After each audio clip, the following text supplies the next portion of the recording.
Muchas gracias, Jordi. No, bueno, pues muchas gracias por invitarme. Me disculpo porque aunque he vivido 4 años en Barcelona, soy incapaz de, de, de poderos dar la charla en catalán. Eh, Estuve por aquí 4 años por otros temas laborales, pero bueno, más era de Barbarossa, Paradiso y estos sitios de... y de vez en cuando pues algún museo, ¿no? O sea que... Y bueno, la verdad que, a ver, vamos a empezar a ser un poco, estamos en petit comité, un poco irreverentes, ¿vale? Eh, os voy a dar una pequeña presentación de lo que es el Archivo General de la Administración. Hay una persona, no diremos ni nombre ni que se especializó en dar una serie de charlas, vamos a poner un nombre ficticio. Los neandertales en las Alpujarras, Tomelloso. Voy a cada sitio, hago una parte genérica, global, que vale para todos, y luego la adaptación a ese lugar, ¿no? Yo pensaba al principio que era como, ¿no? Digo, ostras, qué morro tiene este tío, ¿no? Que una misma conferencia la reutiliza para distintos sitios.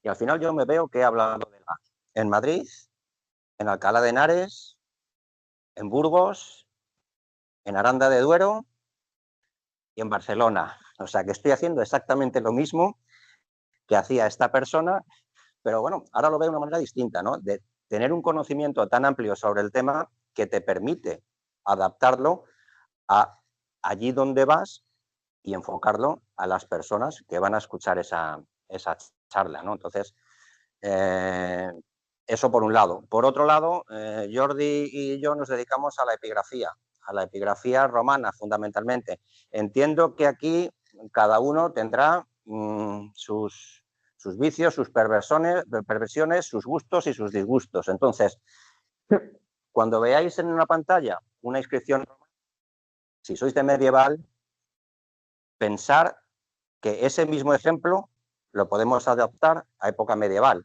o a época neolítica o a época paleolítica. Nosotros nos dedicamos a la historia, a la arqueología, pues donde hablamos de un yacimiento, podemos hablar de un edificio, si somos arquitectos. Podemos hablar de una obra de arte, si nos dedicamos a la historia del arte. A algunos les gustará un yacimiento romano, a otros les gustará la Catedral de Burgos. Pues hay el Haga, hay sitio para todos. No solamente para los historiadores, los arqueólogos. Aquí tenéis un ejemplo que salió hace nada, a finales del año pasado. Una persona buscando documentación se encontró con el manuscrito inédito de Camilo José Cela de la Colmena. Estaba revisando documentación de la censura y se topó con el manuscrito de Cela que pasó por la censura y con las anotaciones y con... yo estuve después, ya por curiosidad, mirándolo y la verdad que era un dossier bastante interesante. Y ese es uno de los de las cosas que podréis encontraros en el AGA, que vais a manejar una cantidad de documentación inédita que nadie ha visto antes y que ni siquiera vosotros sabéis que es inédita. Yo trabajo una zona concreta, más o menos esa zona la tengo controlada, pero con colegas de profesión, hablando con ellos, resulta que, pues las excavaciones de no sé quién no se conocen. ¿Cómo que no? Si yo las he tenido en la mano. Pero un ejemplo concreto, no sé si conocéis el yacimiento de Tiermes, en Soria, se conocían la entrada de materiales en el Museo Arqueológico Nacional, pero no se conocían las excavaciones. ¿Cómo que no? Si las he tenido yo en la mano. Las excavaciones de Narciso Centenars en el año 12 o 13, me parece recordar. Pues como eso, os podéis encontrar una cantidad de documentación en función de vuestros intereses brutal. Yo os lo digo absolutamente en serio. Aquí tenéis a vuestros profesores. Si alguien quiere algo en concreto, de alguna zona en concreto, oye, con total libertad, ¿eh? Oye, Jordi, Luis, Margarita, oye, que yo quiero cosas, que soy de Gabay y, oye, las excavaciones del Neolítico de Can Tintoré están, pues así, un dossier así de gordo.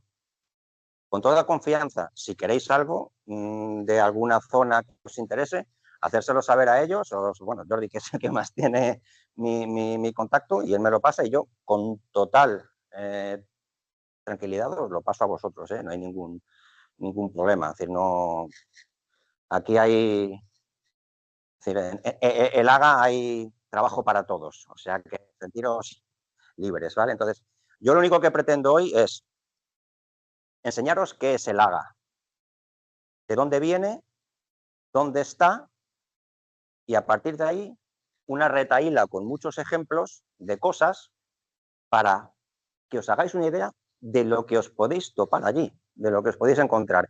Y si alguno tiene algún amigo que es de Madrid, oye, pues me voy una semana a tu casa que me voy a meter en el AGA y voy, oye, además el AGA ha evolucionado mucho. Hasta hace no mucho tiempo abría solamente por la mañana. Se podían consultar solamente 10 cajas y no se podían hacer fotografías. Tenías que pedir copias digitales que tardaban un año en entregártelas. Un año. Más que la Biblioteca Vaticana. Ahora ya abre mañana y tarde, te dejan consultar las cajas que quieras consultar y puedes hacer las fotos que te dé la gana. Con lo cual, estás una semana haciendo un intensivo, haciéndote fotos, te vuelves y tienes toda la documentación para trabajar tranquilamente. Entonces, ninguna de esas imágenes probablemente os suene. ¿Os suena alguna? No, ¿no? Claro, si os suena alguna, a lo mejor es la primera, que es el archivo de Simancas. Entonces, ese es el origen primigenio del AGA. Un centro donde en la época Felipe II se recopilaba toda la información de los consejos, se iba recopilando y allí se quedaba alojada.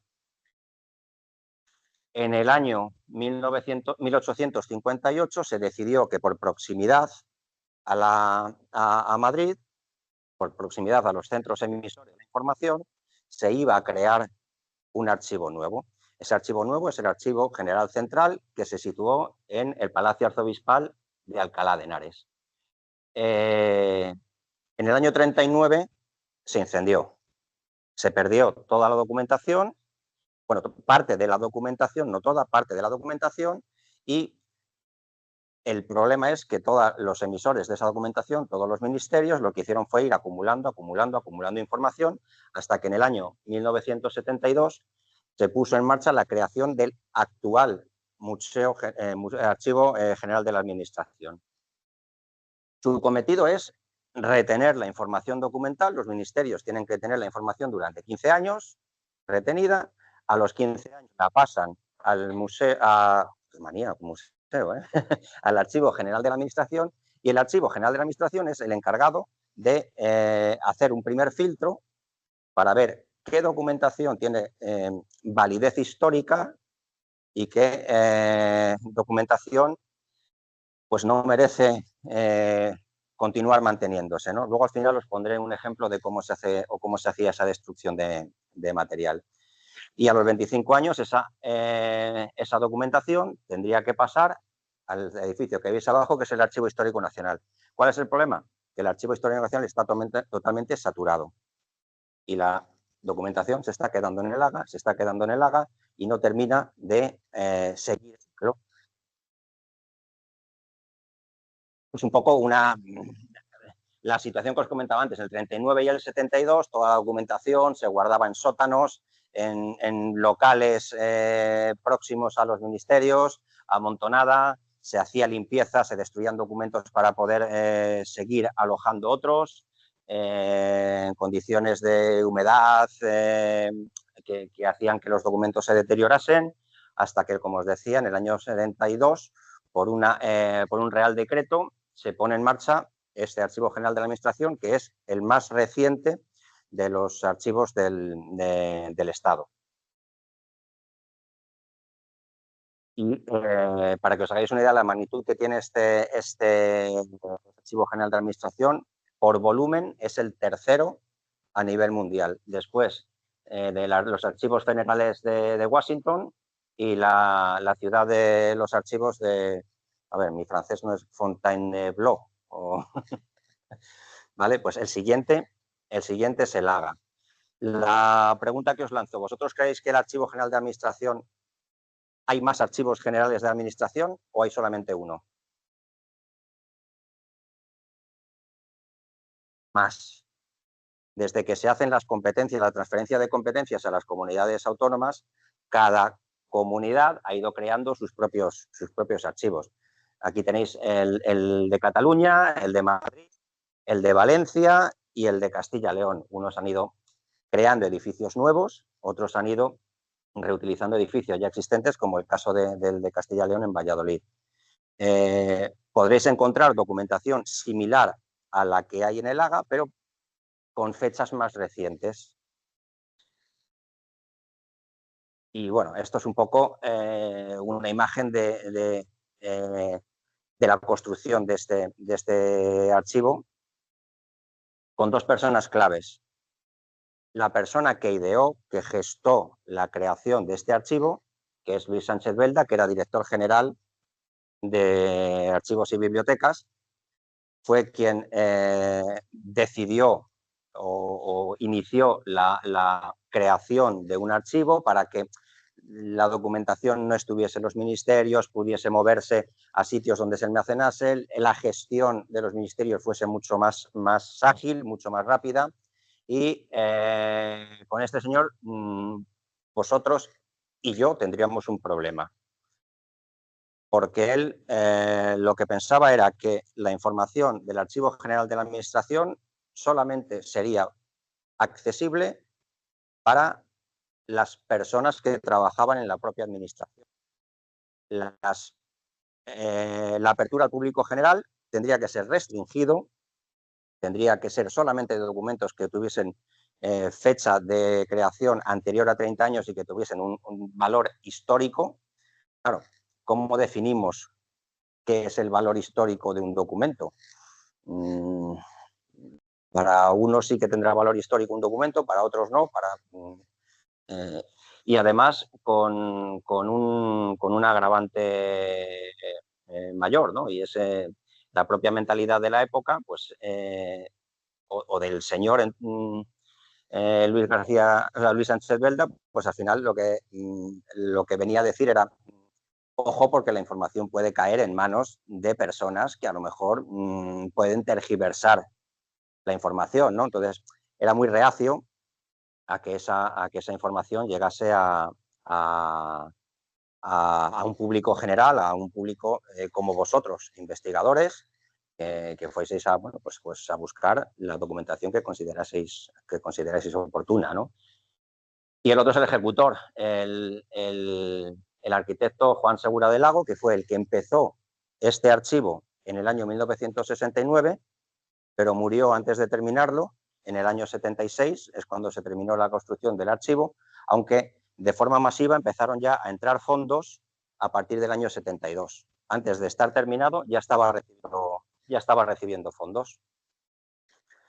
Una imagen de la construcción de este archivo, porque era una novedad respecto a lo que había hasta ese momento. Lo normal es que los archivos tuviesen los depósitos soterrados, y en este caso lo que idearon fue un edificio en forma triangular de 9 plantas donde la documentación estuviese en esas 9 alturas y en vez de subirse a una sala de consulta se bajase a esa sala de consulta que estaría entre medias de esos dos lados del triángulo. Aquí se ve tu despacho. A mí esta foto me encanta, es una foto de Alcalá de los años 70, donde se ve el despacho de Jordi. Saluda, que...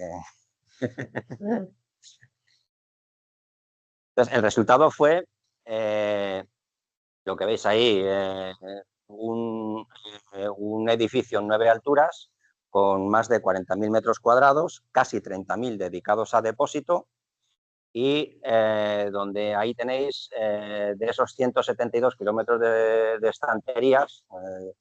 Estuve pensando, digo, ostras, pongo una foto de 172 Google Maps a ver hasta dónde llega. Ostras, digo, es que es más que de aquí a Lleida, es como ir desde aquí hasta el delta del Ebro, hasta Amposta, ¿no? 173 kilómetros clavados. O sea, imaginaros, pues eso de estanterías, ¿no? Y el problema que hay es que ahora mismo solamente quedan esos 3 puntitos que veis ahí en verde para que se vuelva a llenar. O sea, lo que es el backup del Archivo Histórico Nacional, el Archivo General de la Administración, que ahora ellos mismos lo llaman Archivo Histórico 2, Archivo Histórico Nacional 2, pues está también al borde de estar completo. Bueno, cuando tienen esos 5 kilómetros que quedan, ya veremos a ver qué es lo que se hace. Montaremos unas fotos, bueno, pues estas de la época, porque una de las cosas que tiene el AGA es que si alguien quiere estudiar el propio AGA, tiene que ir al AGA. La documentación del AGA está en el AGA. Luego os pondré algunos ejemplos, ¿no? Pero tiene carpetas específicas sobre el Archivo General de la Administración. Y estas son, bueno, pues algunas fotos típicas del momento de inauguración en el año 76, del acceso, de los laboratorios. Y si alguno se anima a ir, ahí es donde vais a trabajar. Entre el año 2005 y 2010 se hizo una reforma integral del centro. Se afectó fundamentalmente a los laboratorios, pero también a la sala de consulta, que es esta de aquí, que es donde, como os digo, si alguno se anima, donde os irán dejando las cajas y donde podréis ir consultando documentos y pasando días ahí, pero yo recuerdo cuando Joaquín Gómez Pantoja, que fue mi director de tesis, me preguntaba, oye, Mariano, ¿esta semana en el AGA qué tal? De maravilla. ¿Qué tal en la tesis? ¿Ha avanzado? No. Y entonces, en el pasado de puta. O sea, llegas allí, te ponías a ver cosas, ibas tirando del hilo, una cosa, otra cosa, llegaba el viernes y dices, ostras, he visto tantísimas cosas, pero nada que sea de lo que venía yo a buscar. Pero me lo he pasado bomba. Me lo he pasado bomba. Luego os pondré algunos ejemplos de cosas de estas, ¿no? Y bueno, los fondos que nos podemos encontrar allí, como os he dicho, 170 y pico kilómetros de estanterías, miles y miles y miles de carpetas de documentación. Con 2 clasificaciones podemos hacer todas las que queramos. Yo os pongo ahí lo que dice Daniel, lo que va contando Daniel. Daniel es el jefe de sala de allí. Dice, no, la clasificación, Daniel, ¿cómo diferencias aquí? Públicos y privados, ya está. Públicos, los que emanan de la administración. Privados, los que emanan de personas jurídicas, de personas que por su razón, por lo que sea, han ido creando un fondo que no tiene que ver nada con la administración pública, pero que por la razón que sea ha terminado llegando al AGA. Uno que afecta, entre comillas, vamos a decir, la agencia literaria Balcells, todos los fondos de la agencia literaria Balcells están en el AGA. Podéis revisar una cantidad de documentación espectacular de contratos, de correspondencia con los autores que trabajaban con ellos, los escritores que tenían en su nómina, ¿no? Como os digo, bueno, luego veremos un par de ejemplos más de archivos personales que no tienen que ver con la administración, pero el mayor porcentaje de fondos tiene que ver con la emisión de la administración. Y luego está lo que ellos llaman fondos anómalos, que son una serie de fondos que han ido entrando. Generalmente, buena parte de ellos, de los que veis ahí marcados, fueron entrando, son parte de esos fondos que fueron entrando en el año 72, antes de la apertura del propio archivo, ¿no? Toda la documentación del Movimiento Nacional, tanto la Secretaría General como cada una de las delegaciones nacionales. Toda esa información se fue recopilando en el 72, se mandó al AGA. La organización sindical también, las instituciones coloniales españolas, Guinea, África o Marruecos también. Toda la documentación de los juzgados de Plaza Castilla fue al AGA. Hay mucha gente que va a consultar esos fondos, que van por ahí buscando pleitos y, bueno, pues es uno de los fondos que, bueno, yo por lo que hablaba con gente de allí del AGA, me decía, Mariano, salvo, bueno, algún rarito como tú que se dedica a ver cosas de yacimientos, los de juzgados es el tema recurrente que vienen a consultar aquí. El Colegio de Arquitectos de Madrid, todos los fondos también entraron en un momento posterior, no es de esa primera tanda de entrada, y luego algunos de los personales, lo que os comentaba, la Agencia Litoral Barcels, un fondo que veremos ahora, que es el fondo de un fotógrafo, de Alfonso. Ahora vemos un poquito qué podemos encontrar en ese fondo, pero hay más. Fondo Torremocha, fondo, bueno, y de fundaciones, el patronato de la Alhambra, el patronato de la Fundación Altamira, toda esta documentación de fundaciones ha ido terminando, recabando, porque, bueno, por algunos porque terminaba la documentación llegando al ministerio, del ministerio terminaba rebotada aquí, otra entrado de forma directa, pero el caso es que ellos mismos en el AGA lo llaman fondos anómalos, porque no saben si clasificarlos entre los privados o los públicos, ¿no? Esto es totalmente arbitrario. Esto es más o menos en función de mi base de datos, que yo me he dedicado fundamentalmente a los fondos de cultura y de educación, más o menos la distribución de la época en la que en la que emanan los documentos. Obviamente, si metemos toda la información de los demás fondos, pues si metemos toda la judicial, subirán los del siglo XX la proporción de una forma muy importante. Si metemos los de presidencia, pues igual, subirán. Al final esto, obras públicas, igual. Entonces, pero esto es más o menos un poco en función de mi propia base de datos, en función de los fondos que yo he ido consultando, más o menos todo fácil, tabla de Excel, tiras de los años y te sale un porcentaje, ¿no? Pues más o menos un poco cuál es la distribución. Y lo que os comentaba antes, en el siglo XIX se perdió muchísima información con el incendio del anterior Archivo General Central, donde se perdieron entre 100 y 150.000 legajos, que entrarían dentro de ese 22%. Y luego, oficialmente allí te dicen que el documento más antiguo es uno de 1597. Bueno, yo he encontrado documentos de 1400 y pico, incluso uno de 1299. ¿Por qué?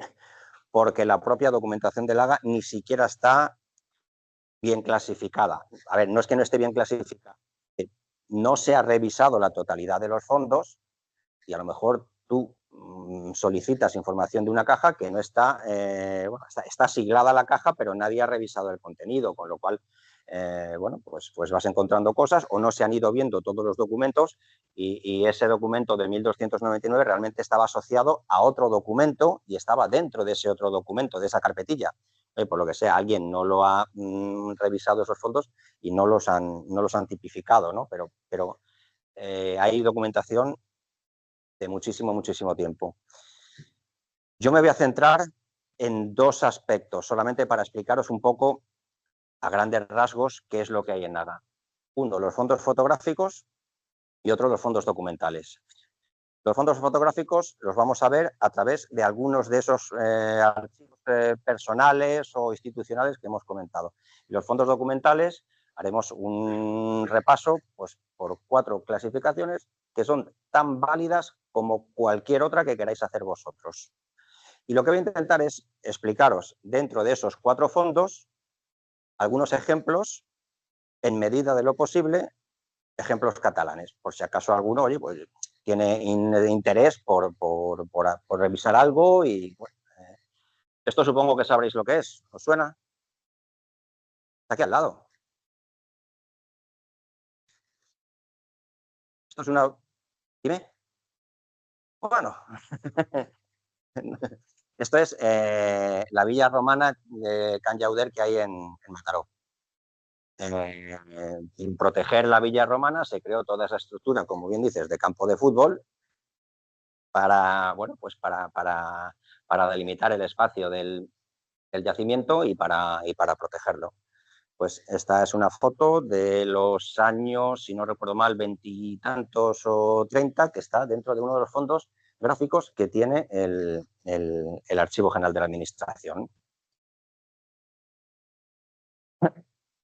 Os pongo unos cuantos fondos fotográficos exentos. ¿Qué dicen en el AGA? En el AGA diferencian entre la documentación exenta y la documentación vinculada a otros fondos.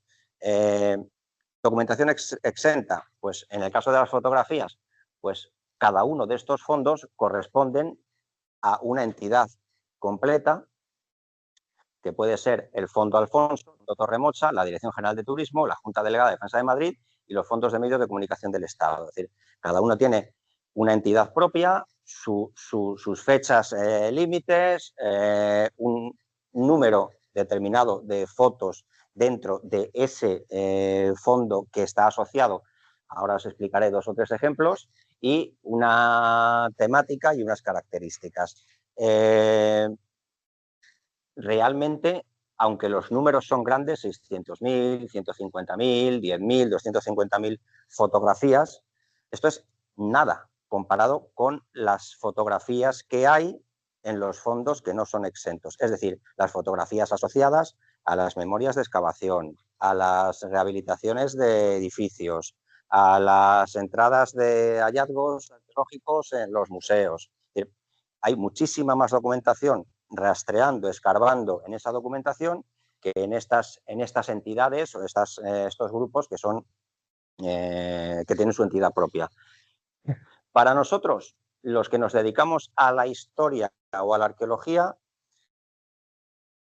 yo os diría que los 3 fundamentales son los 3 primeros. Obviamente, al que se dedique a la guerra civil, pues obviamente el de la Junta Delegada de Defensa de Madrid, fotos del 31 al 39, son todo imágenes de guerra, del frente, pues obviamente ese fondo es el que más le puede interesar.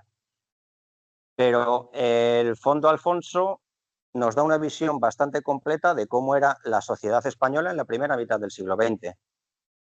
Torremocha, segunda mitad del siglo XX. Y la Dirección General de Turismo, el siglo entero, prácticamente.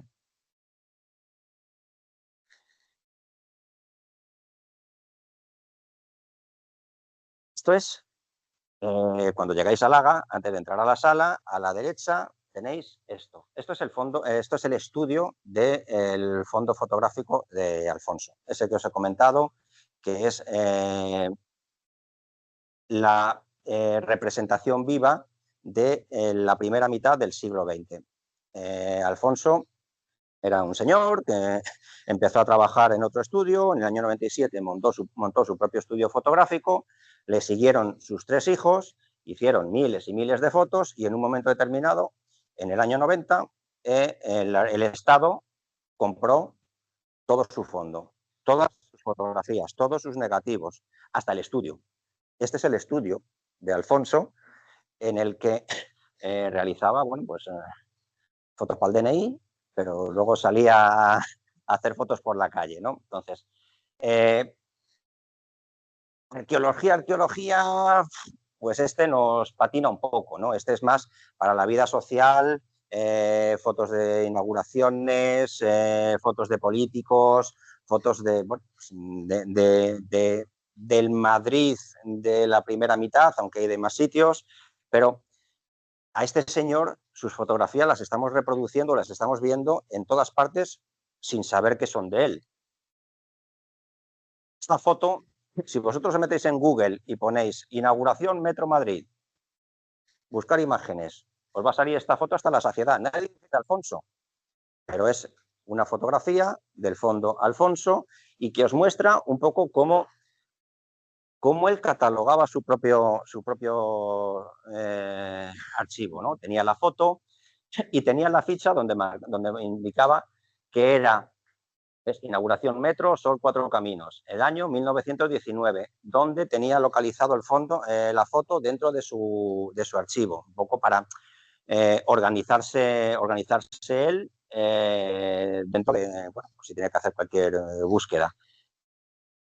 Esta foto, también si vosotros entráis en Google y ponéis Luis Companys, os saldrá esta foto. Nadie dice que es de Alfonso, pero esta foto, como veis, es del fondo fotográfico de este señor.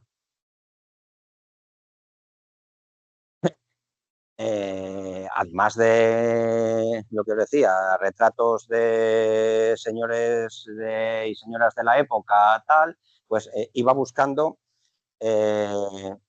lo que iba pasando. Esto es un robo que hubo en el Museo del Prado, reventaron una vitrina y él captó la foto del momento en el que se estaba haciendo el seguimiento de la investigación.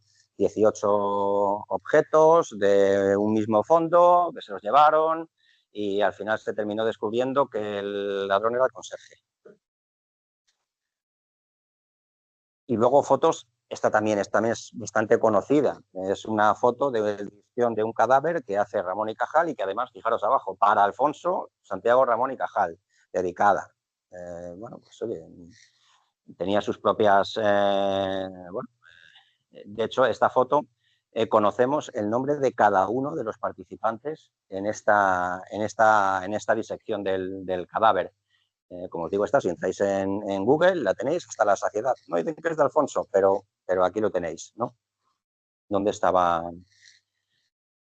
El segundo gran bloque, segunda mitad del siglo XX, Torremocha, la agencia Torremocha. La agencia Torremocha era un poco distinto. También entró por compra, se compró en los años 80, el Estado lo compró y lo metió todo el fondo en el AGA. Estos realmente eran dos señores que se dedicaban a ver, si lo trasladásemos a tiempos actuales, serían estas agencias de paparazzi que se dedican a hacer fotos de famosos. Bueno, pues los hermanos Torremocha, José Luis y Juan Torremocha, se dedicaban a eso, a famoseo. O sea, este fondo está lleno de fotos de Lola Flores, de Joselito, pero estos señores tenían un acuerdo con 28 agencias extranjeras. Entonces, como tenían un acuerdo con 28 agencias extranjeras, intercambiaban documentación y hay miles de fotos de arqueología dentro de este fondo Torremocha. Españolas, pocas. Pero aquí tenéis excavaciones en Praga, en una plaza de Praga, donde bueno, pues se localizó un cementerio, si no recuerdo mal, del siglos XIII a XVII. Y la señora catalogando parte de la cerámica, ¿no? De Italia. Aquí tenéis a un equipo de arqueólogos excavando el fósil de un mamut, o esta foto que probablemente os suene más, ¿no? De Lavinio, ¿no? De los esbotos, bueno, pues...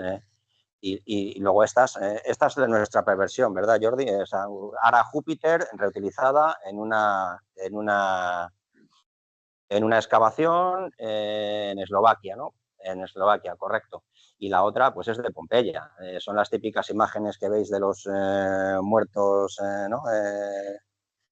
Entonces, fondos, pues además de estos que os he puesto, tiene miles de fotos de Egipto, miles de fotos de Turquía, fotos de Canadá, de Estados Unidos, de América Latina, miles de fotos. El tercer gran grupo, la Dirección General de Turismo, que a su vez había absorbido bueno, pues, instituciones anteriores y había ido recogiendo esos documentos gráficos y ampliando su dossier de documentación.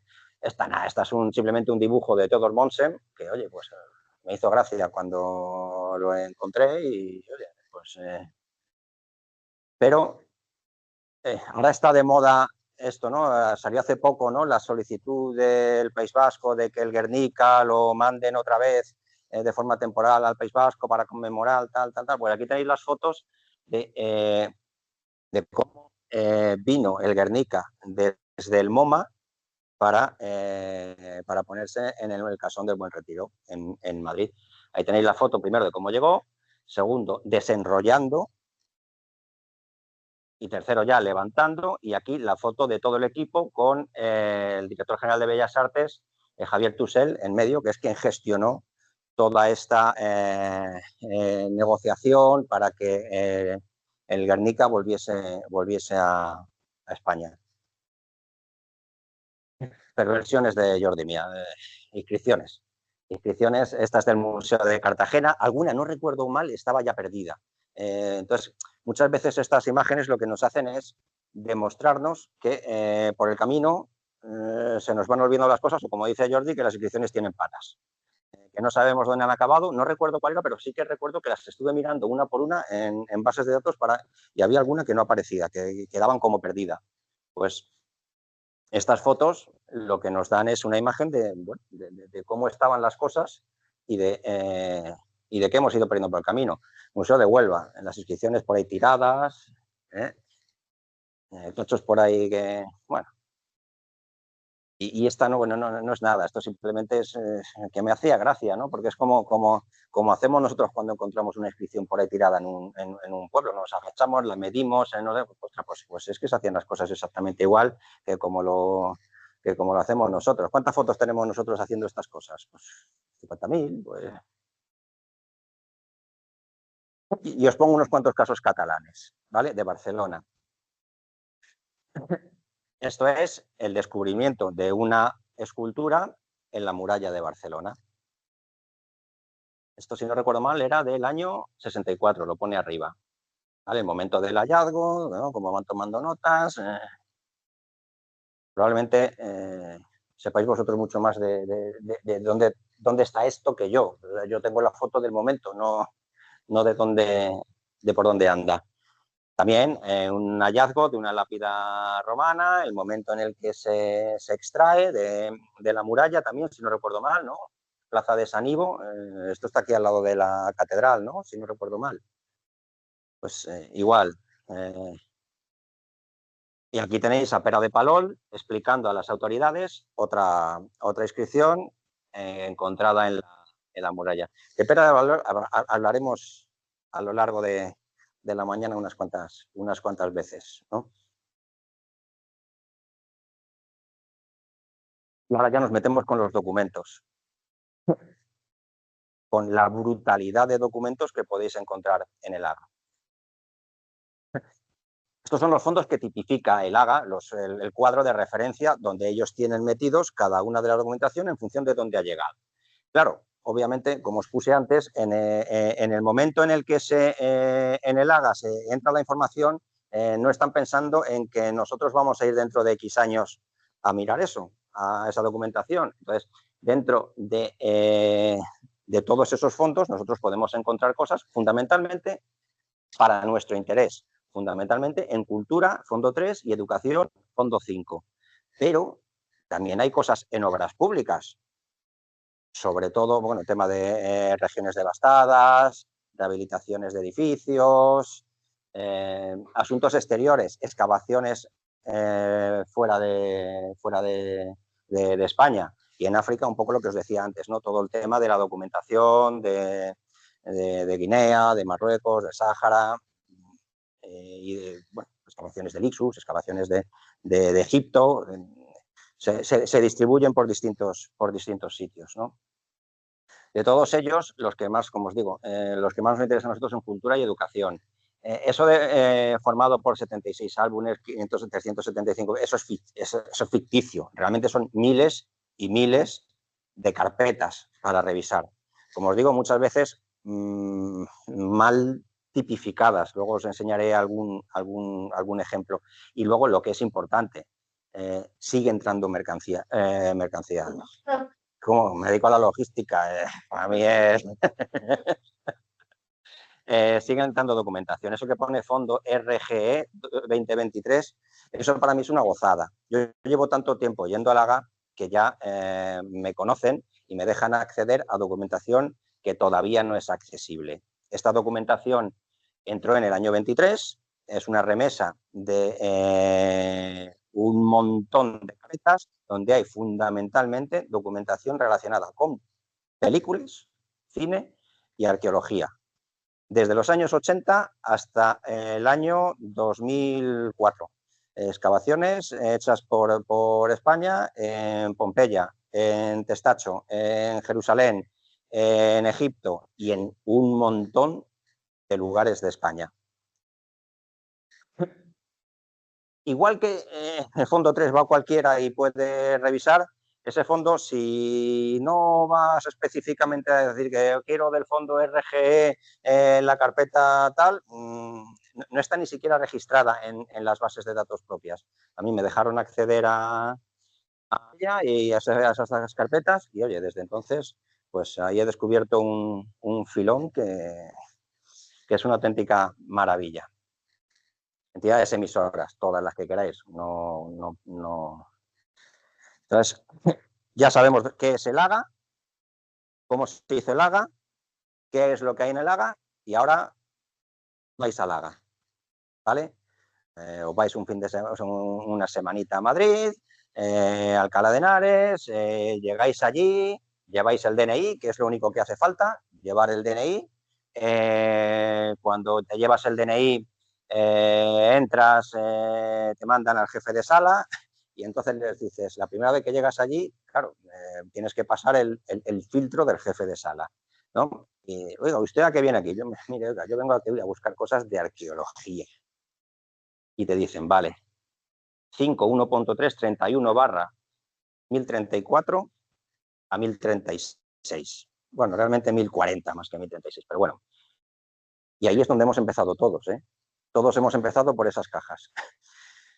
Yo reconozco que tuve una suerte brutal. Es decir, yo iba buscando cosas de Clunia. Cosas de Clunia. Y cuando me dicen 1034 a 1036, claro, uno va, bueno, pues para el principio 1034, abres la caja 1034, abres los documentos y te encuentras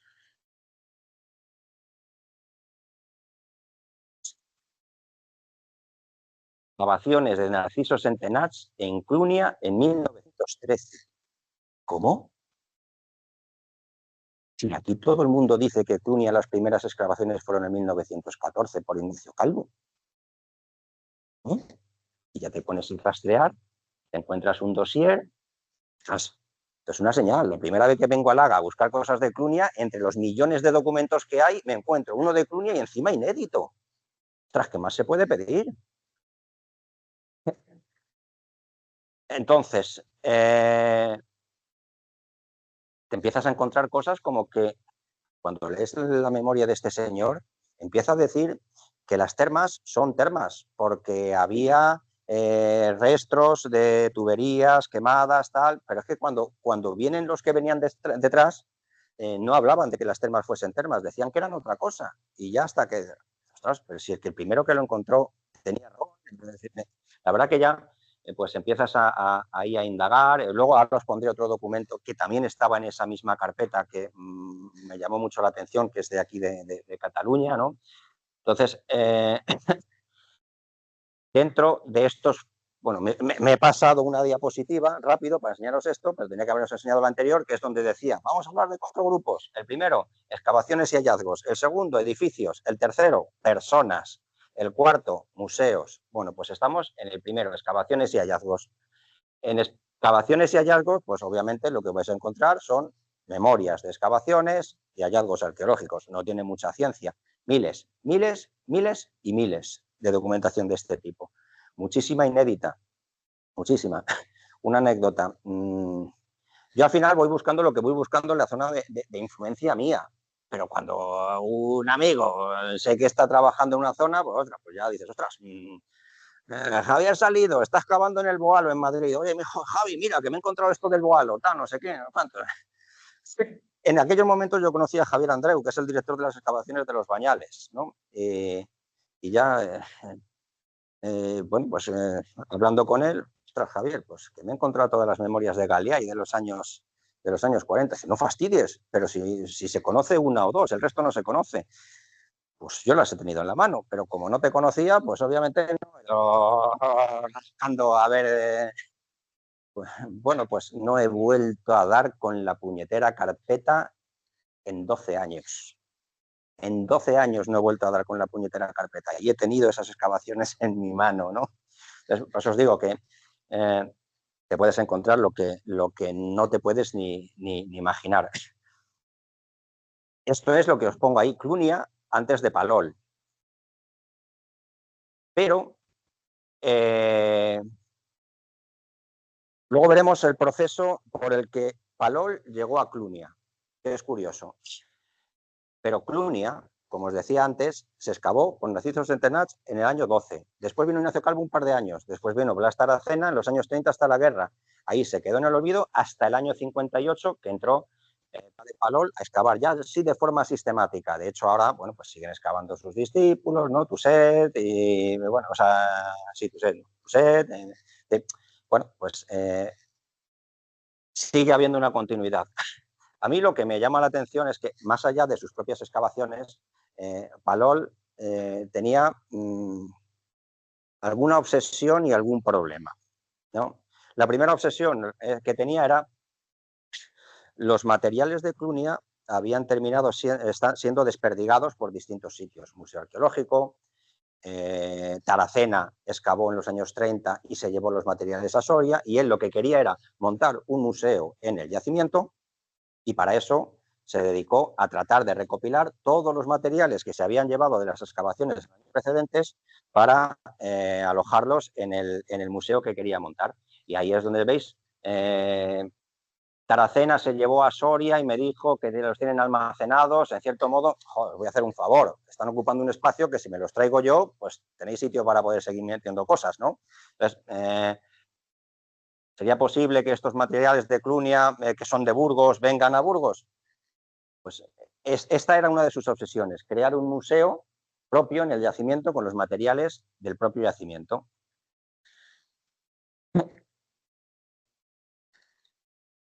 Otro documento de esa misma caja que tiene que ver con Tarragona. Las excavaciones que se hicieron en una casa en la calle Rambla, número 64. Un señor que tenía ahí un local quería ampliar su negocio, una panificadora. Al querer ampliar esa panificadora, quería poner máquinas industriales y empezó a cavar en el suelo. Y empezaron a salir materiales constructivos antiguos y restos de estatuas. Los llevó al museo. Oh, muchas gracias, tal. Bueno, yo no creo que salga más. Puedes seguir excavando para poner la panificadora. Volvieron a salir un montón de materiales. Otra vez lo llevó al museo y dijeron, quieto, vamos a ir viendo esto con más atención, a ver qué va saliendo de aquí. Al final lo que se encontró fue restos de una edificación romana, un montón de material constructivo, un montón de material escultórico y un buen montón también de documentación epigráfico. Si no hubiese epigráfico, probablemente yo no lo hubiese recogido. Aquí tenéis algunos ejemplos, ¿no?, de las esculturas, ¿no?, que se fueron encontrando. La base, con el fragmento del pie y el arranque de la pierna derecha, con un ciervo, una figura femenina tumbada, bueno, una estatua de Minerva, un busto masculino, un niño, ¿no?, con los atributos de Hércules, bueno, un poco mucha escultura y mucha epigrafía. Volvemos a un poco a lo que os decía antes, ¿no? Al final, estas inscripciones se encontraron en ese momento, se documentaron fotográficamente en aquel momento, y cuando Yez Alféiz realizó el corpus de inscripciones de Tarragona en los años 70, si no recuerdo mal, ¿no?, claro, yo me fui a buscar estas inscripciones y resulta pues que algunas no están, se han perdido. Y esa que tenéis arriba, que se ve ahí la fractura, pues está el fragmento inferior. El superior también se ha perdido. Es decir, esta documentación nos vale para atestiguar muchas cosas que con el paso del tiempo han terminado moviendo las patas, que decía Jordi, y acabando pues donde sean, ¿no? Es decir, a lo mejor ni siquiera han salido del museo y están allí en un... Pero la realidad es que en los años 70 esto no estaba documentado, o aparte de esto no estaba documentado cuando se encontró en el año 29. No sé, vosotros conocéis mejor esto, no sé si esto se conoce, esto de estas excavaciones, o no se conoce, no lo sé. La verdad que no tengo ni idea, ¿no?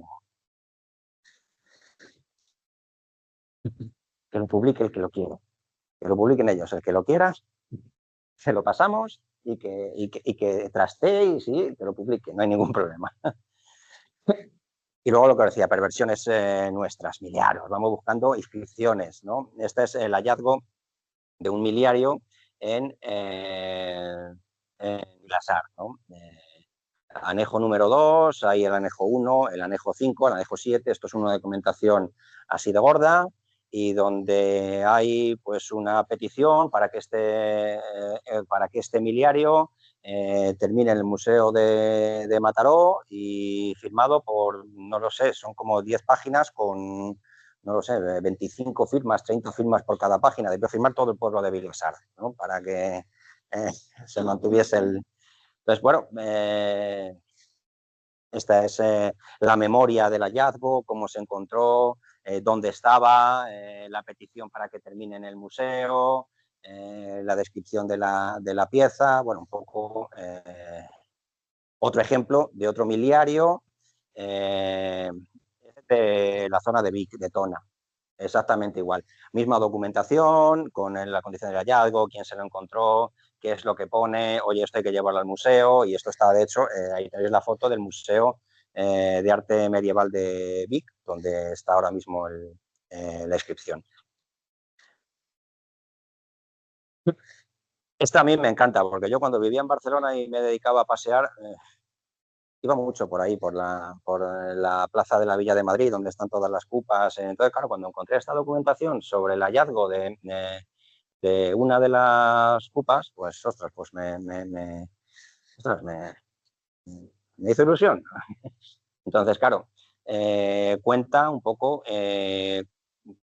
no tanto el hallazgo, sino un proceso para tratar de levantar la cupa para ver si debajo había restos de algo, de lo que fuese, y lo que cuentan es, bueno, pues cómo lo levantaron, con una soga, con una estructura de madera, y que luego por debajo nada más que encontraron unos fragmentitos de cerámica y unos poquitos huesos y restos de alguna ceniza, poca cosa, ¿no? Pero que bueno, que luego se depositó y que está, bueno, pues donde está ahora, ¿no? En la plaza de la Villa de Madrid.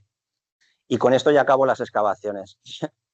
El parking que hay ahora mismo, si no es justo debajo de la catedral, al lado de la catedral, ¿no? Entonces, se iba a construir ese parking en los años 70. Ese parking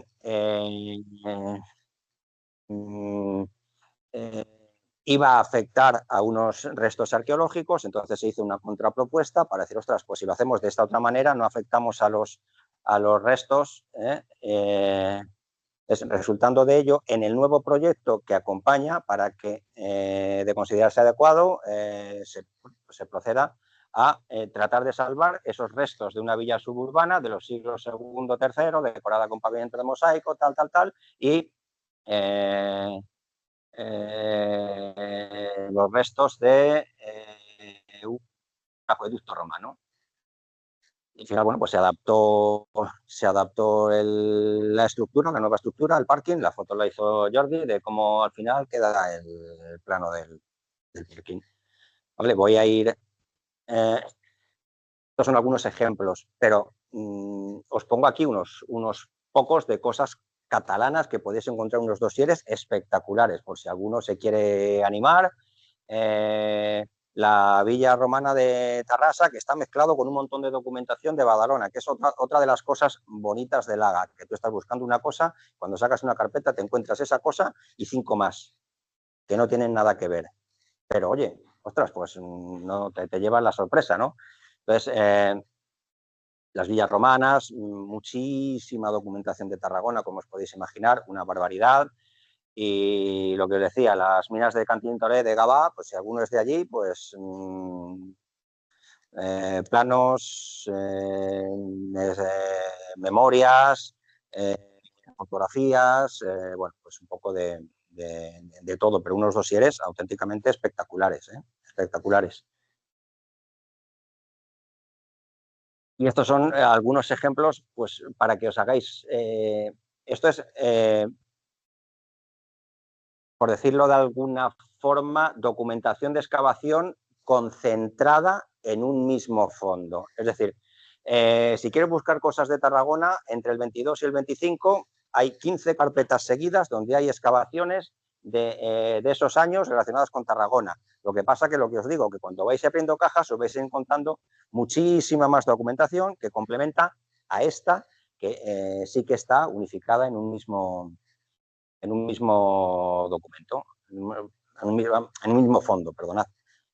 Segundo bloque, lo doy muy rápido porque monumentos y edificios, pues un poco de todo tipo, como los yacimientos, os podéis encontrar información de todo tipo, pero hay muchísima centrada en las restauraciones de monumentos. Desde el siglo XIX, lo que os decía antes al comienzo, Catedral de Barcelona, pues documentación, Catedral de León, documentación desde el siglo XIX hasta el año 2002 de todas las restauraciones que se han ido haciendo a lo largo de los distintos años, toda la evolución. Un solo ejemplo. Vuelvo a Clunia y a Palol. En el año 72 se llevó a cabo un proceso de rehabilitación de muchísimos yacimientos, de muchísimos edificios, en donde bueno, pues se dedicó una partida presupuestaria y en este caso Palol iba indicando, pues yo creo que en la casa Taracena del yacimiento de Clunia tendríamos que trabajar en estos sitios, tal, no sé qué, no sé cuántos. A continuación, ahí marca las zonas donde él indica que se debería trabajar y a continuación está toda la documentación de los trabajos realizados, un montón de planos, un montón de memorias de cuánto cemento se ha comprado, cuántos peones han trabajado y cuáles son los resultados, pero bueno, aquí tenéis casos, algunos ejemplos solo de... he ido cogiendo para que si a alguien le interesa algo en concreto, pues donde hay más chicha, es decir, si hay 2 páginas de algo, pues ostras, ir para recoger 2 páginas, estos son dosieres completitos o completitos, ¿no? En el caso de Itálica hay carpetas enteras de documentación con las rehabilitaciones que se han ido haciendo, con fotos de todo el proceso evolutivo de las tareas realizadas y bueno, pues la verdad que es espectacular, es espectacular. Bueno, la Alhambra, no os podéis imaginar la cantidad de cientos de carpetas de rehabilitaciones en la Alhambra a lo largo bueno, desde el siglo XIX hasta nada.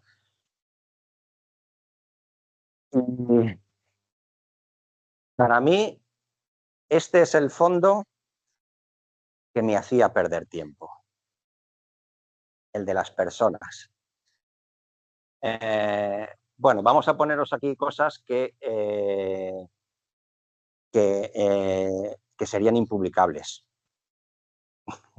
Que serían impublicables, ¿vale? Entonces, aquí dentro de la documentación de las personas hay un gran fondo que es el de todo el funcionariado del cuerpo facultativo de archivos, bibliotecas y arqueólogos. Están los dosieres con cada una de las personas que formaba el cuerpo, donde se iban pegando, se iban añadiendo toda la información desde que accede al cuerpo mediante examen, todos los cargos que ha desempeñado, todos los procesos por los que se ha involucrado, como veremos después, casos de depuraciones y bueno, pues tenemos hasta los exámenes. Hasta los exámenes bueno, yo bueno, ahora os cuento algún caso de... otro tema muy recurrente es el de las oposiciones a cátedras. Hay una información espectacular de cátedras, profesores agregados, profesores titulados, bueno, en principio, una información que no es o no tendría que ser pública, ¿no? Como quien votó a cada cual, ¿no? Pero que se conserva en los dosieres. A mí personalmente, de todo este fondo, además del chascarrillo, hay 3 cosas que me llaman mucho la atención.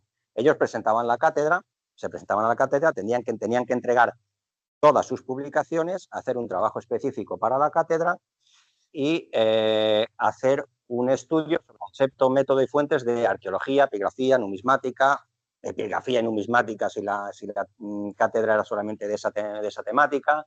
Entonces, ¿qué nos encontramos? Pues tesis que no llegaron nunca a publicarse, como la de Navascués. A mí me fastidió cuando sacaron este libro, porque ahí está reproducido el facsímil de la tesis de Navascués que yo tenía ya, porque la había fotografiado en el AGA, ¿no? Pero bueno, ya está accesible para todo el mundo.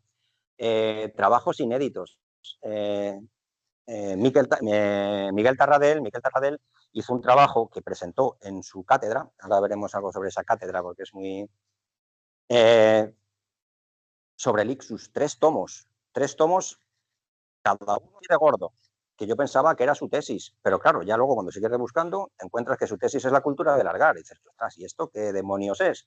Bueno, pues es un trabajo inédito que realizó sobre el yacimiento del Ixus, que no llegó nunca a publicarse, pero que le concedieron el primer premio de investigación Francisco Franco. Pero no llegaron a publicarlo. Y ahí está. Estuve hace años con Darío Bernal en el AGA y su intención era bueno, fotografiarlo para pasárselo a la hija, ¿no? Al final eran esos tiempos en los que no podías hacer fotografías y eso se quedó en el olvido, ¿no? Pero ahí está la documentación. Bueno, tenían que hacer todos un trabajo sobre lo que os comento, concepto y método de arqueología, epigrafía y numismática. Aquí tenéis el de Palol, no es por nada, a mí me llama la atención 2 chorradas de estos trabajos. El primero es un poco la especialidad de cada uno. Tú ves que un arqueólogo hace un concepto y método de arqueología así, y epigrafía, pues esto, y numismática, pues, ¿no? Pues salir del paso 2 hojas. Ves a un epigrafista y te hace 300 folios sobre el concepto de la epigrafía, y el de arqueología, pues es que no es mi campo y salgo del paso, ¿no? Si alguien se anima, es un trabajo interesante, ¿no? El ver cómo en los años 50 qué visión tenían de la arqueología los distintos aspirantes a cátedra, que bueno, que ya eran grandes expertos, ¿no? en el tema, ¿no? Entonces, Palol. Llegamos hoy, después de iniciarse esta revisión de concepto que tan valientemente ha planteado entre nosotros Navascués. Claro, hay una época en donde en los años 50, principios de los 50, Navascués marcó un hito sobre el concepto de epigrafía. De hecho, su discurso de entrada en la Real Academia de la Historia fue reaprovechar este trabajo. Estos trabajos están inéditos, nadie llegó a publicarlos después, nadie llegó a decir mi concepto de arqueología es este, tal. O sea, si alguien se anima, pues puede hacer un trabajo de comparación, pero hasta los años, a partir de los años 50 la referencia era Navascués. Este es el de Tarradell, o sea, simplemente era porque tuvieseis ahí un poco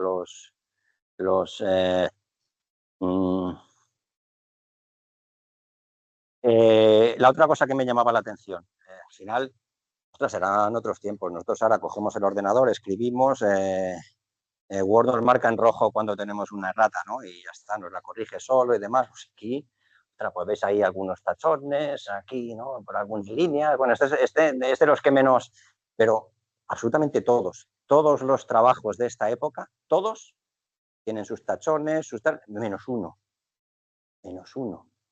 Luzón. José María Luzón no tiene ni una sola, falta ni un solo tachón en ninguno de sus documentos presentados para cátedras, para plazas de profesor, nada, absolutamente nada. Perfectos, ni uno. Es que me entretuve en mirarlo página por página, ni uno. Y este es un poco lo que os decía. Esta es el punto de partida. 300 páginas de Navascués diciendo cuál es el concepto que él tenía de la epigrafía, que a partir de los años 50 marcó un hito, ¿no? La otra parte, el concepto, los trabajos inéditos, pues aquí los tenéis. Uno de los trabajos inéditos. Este no me lo han reventado en el libro ese que os he enseñado. Este sigue inédito, ¿vale? Entonces, bueno, pues este es un trabajo que presentó Navascués para su cátedra, que, bueno, pues lo presentó y ahí se quedó inédito, no llegó nunca a publicarlo y ahí sigue. Si alguien se anima a hacer un facsímil del artículo, pues ahí lo tiene. Y esto es la bomba. Esto es...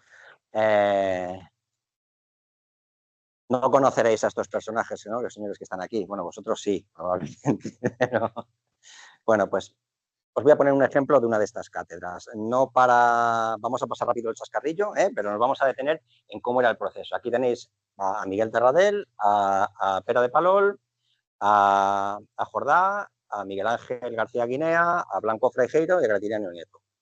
Los señores optaron todos a una misma cátedra en Valladolid y en Valencia a finales de los años 50 y las dos plazas las obtuvieron los dos arqueólogos catalanes, Terradel y Palol. El proceso de la cátedra, por resumirlo muy rápido, se monta el tribunal. Este estaba presidido precisamente por Almagro, porque Mergelina no había podido estar y pusieron a Almagro de presidente. Se monta el tribunal, deciden el temario de sobre el que van a versar las preguntas que se le van a hacer a los aspirantes. Ahí tenéis arriba los aspirantes que participaron y van pasando por distintos procesos de examen de preguntas, algunas orales, algunas escritas. Después de los exámenes orales, de las pruebas orales, cada miembro del tribunal iba apuntando lo que le había parecido de cada uno de los aspirantes. Aquí tenéis, después de los primeros ejercicios, pues lo que iba apuntando uno, otro, cada uno tenía su sistema. Oye, pues mira, yo a Pablo le doy 10 puntos, a no sé quién, a Terradel 9, tal, no sé qué, no sé cuántos, ¿no? Y luego vienen pruebas escritas donde tenéis incluso los exámenes que hicieron cada uno de ellos. A mí me llamó la atención que Palol sacó la plaza de Valladolid, se puso a excavar en Clunia después de sacar la plaza y en el examen le cayó una inscripción de Clunia. Tuvo que examinarse sobre una inscripción de Clunia, una de ellas. Y luego al final, lo pasamos muy rápido, ¿quién votó a quién? ¿Quién votó a quién? Y ya lo hemos pasado. Aquí ya solamente se dice que el primero eligió Valencia, porque es el que más puntos sacó, el segundo se quedó con Valladolid. Aquí tenéis la cátedra de Voltimpera, anterior. Esta era del 58, pues esta es de principios del siglo XVIII, XVI, no recuerdo exactamente. Ah, bueno, 16, se lo pone ahí, 16. Lo mismo, pero claro, no lo hacían a máquina, lo hacían a mano, ¿no? Y exactamente lo mismo. Si alguien tiene perversiones, yo le paso la cátedra que quiera. Quitamos la última página de los nombres, ¿no? De quién votó a quién. Y aquí tenéis cátedras de finales del siglo XIX, principios del siglo XX. Algunos nombres a lo mejor os pueden sonar. Aquí tenéis algunas de mediados de siglo. Y aquí hay algunas, pues bueno, de los años 70. Más allá de los 70, un poco lo que decías antes, ya es difícil encontrar fondos con... Y hay un par de ellas que tengo ahí, el resquemor de las que las encuentro. Y el tercer aspecto relacionado con las personas es el de las depuraciones. Como sabéis, pues todos los funcionarios tuvieron que pasar por una depuración en los años 30. Algunos la pasaron sin sanción, otros se vieron sancionados. Esto es el que me pasaste tú, ¿no? ¿Dónde estaba? Ahí. Se vio obligado a dar clases particulares para poder subsistir. Entonces, bueno, pues todos estos procesos de depuración están en el AGA.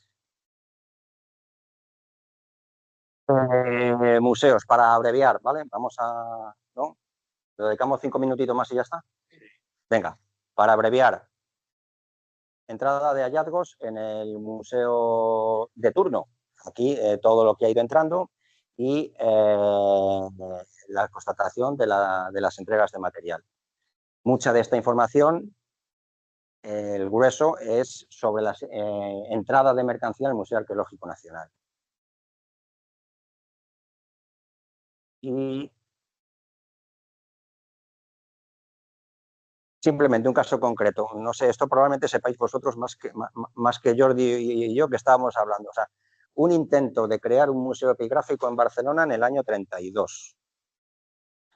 Y simplemente lo que indican es, toda la documentación es, hay que desligar los materiales epigráficos que están en el Museo de Barcelona para crear un museo propio. Y te ponía que el Museo Arqueológico de Barcelona se convertirá en museo epigráfico. Se trasladará, como otros de aquellos museos, al Palacio Nacional del Parque de Montjuïc. Y al final, bueno, es la documentación en donde esto no quedó en nada. Quedó ahí muerto. Sorpresa en arqueología. Esto es un poco lo que os comentaba antes. Resulta que tú, bajo una carpeta específica, que esta era documentación no arqueológica, yo me encontré 600 hojas sobre Clunia en el siglo XIX. Todo arqueología. En ese fondo también está todo el tema de las desamortizaciones. Todo lo que se quitó al clero de obras de arte, tal, lo tenéis en estas carpetas. Y este es mi proyecto actual. Mi proyecto actual, con lo que yo me entretengo ahora. Hasta yo era pequeño en aquellos momentos. Entre el 67 y el 82 hubo un programa en la tele que se llamaba Misión Rescate. Este programa lo que hacía era que bajo la supervisión de un profesor, un grupo de alumnos se dedicaban a ir trasteando por su pueblo, a ir extrayendo distintos materiales históricos, arqueológicos, y luego, oye, el que ganaba se llevaba 100.000 pesetillas de la época, que no estaba nada mal. 75.000 las pagaba el ministerio y 25.000 la Dirección General de Bellas Artes. Pero ¿qué pasa? Que a medida que van pasando los años se van enarbolando los directores de los museos y se van cabreando y hay toda una información cruzada entre el Ministerio, la Dirección General de Bellas Artes y los distintos, bueno, y el presidente fundamentalmente Aníbal de Radio Televisión Española. Esto se está haciendo de una manera que no es tal, los yacimientos se están expoliando, los materiales no entran en los museos y toda la información cruzada. Bueno, aquí tenéis algunos de esos hallazgos. Les conozco, les conozco a esos dos, a estos dos, porque eso es de un pueblo de Ciudad Real que se llama Guadalmez. Conocí yo a una persona de Guadalmez y le enseñé la foto. Y dice, ostras, pues dámelo, que esto lo llevo yo allí. Chifli y Pablo. Oye, la ilusión que les hizo encontrarse en las fotos, ¿no? Pues aquí tenéis algunos de esos hallazgos arqueológicos que fueron encontrándose en estos procesos de caída. Acabo lo que decía, el AGA es el centro por antonomasia para conocer el propio AGA. Aquí tenéis el aspecto que tenía en el año 39 el Palacio Arzobispal cuando se quemó el antiguo archivo central. Esto es un poco lo que os decía antes.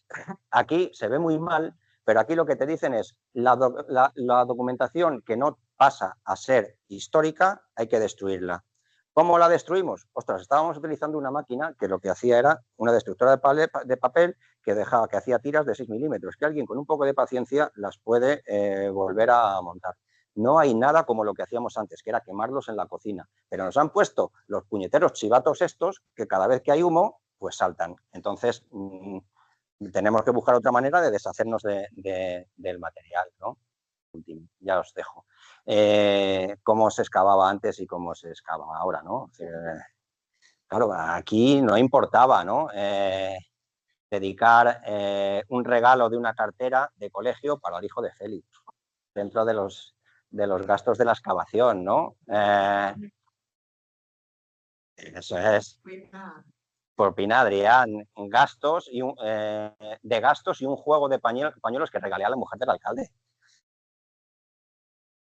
Entonces, pues esto ahora es impensable, pero bueno, antes se gestionaban de otra manera las... nada, esto, bueno, yo creo que con esto ya lo dejamos, ¿no? Sí. Venga, nada.